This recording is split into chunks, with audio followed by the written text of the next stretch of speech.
মাদারীপুরে সরকারি অর্থায়নে হতদরিদ্রদের জন্য নির্মিত ৫ শতাধিক বসতঘর ভেঙে চুরে বসবাসের অযোগ্য হয়ে পড়েছে।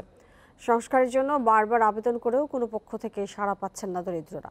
তবে ঘর মেরামতের জন্য মন্ত্রণালয়ে বরাদ্দ চাওয়ার কথা জানিয়েছে জেলা প্রশাসন।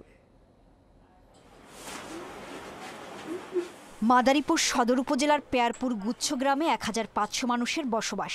এখানকার ৩১২টি ঘরেরই করুণ অবস্থা। কোনোটার দরজা জানালা ভেঙে গেছে, আবার কোনোটার ঘরের চালা ছিদ্র হয়ে বৃষ্টিতে ভিজে যায় গৃহস্থলীর জিনিসপত্র। এসব বসতঘরে রয়েছে বিশুদ্ধ পানির সংকট।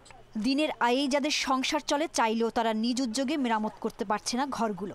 দেখেন আমাকে বেড়া গোড়া নাই, জ্বালানা নাই, ওই যে উপরে দিয়ে আমরা পলিটিন টানাই থাকি। আমরা বৃষ্টি নামলে মনে করেন পাইলে আরই ভরগা যায় পানি, আমরা হালাই স্যার। রাত্রেবেলা সমস্যা হয়, কেউ চাঙ্গা মারে, কেউ হিপ মারে, ভাঙ্গা চুরে ঘর দুয়ার আমাকে ভয়তে ঘুমাইতে পারি না। বাথরুম আমরা চাইতে না, বাথরুম কাঁচা বাথরুম দিয়ে আমাকে থাকতে হয়।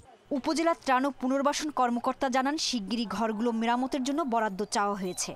২০০১ সালে যে ঘরগুলো নির্মাণ করা হয়েছে, ঘরগুলোর অধিকাংশ ঘরই এখন মেরামতের উপযোগী এবং মেরামত করা প্রয়োজন। তো সেক্ষেত্রে আমরা বিগত ৪ মাস আগে আমরা ইতিমধ্যে একটি মেরামতের জন্য প্রস্তাব ইতিমধ্যে মাননীয় প্রধানমন্ত্রীর কার্যালয়ে আশ্রয়ণপুর 2 প্রকল্পে প্রেরণ করেছি। তবে উপজেলার নির্বাহী কর্মকর্তা জানান, একাধিকবার মন্ত্রণালয়ে চিঠি দিলেও কোনো বরাদ্দ পাওয়া যায়নি।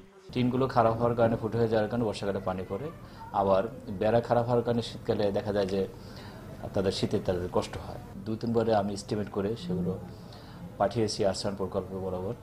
তো তারা আশ্বাস দিয়েছিল দিবে, কিন্তু পরবর্তীতে শোনা গেল যে সেখানে নতুন করে এই সংস্কার কাজের জন্য বরাদ্দ নাই। মাদারীপুর সদর উপজেলায় 4টি গুচ্ছগ্রাম ও 6টি আশ্রয়ণ প্রকল্পে বসবাস করে ২৫০০-এর বেশি হতদরিদ্র মানুষ। Independent news desk.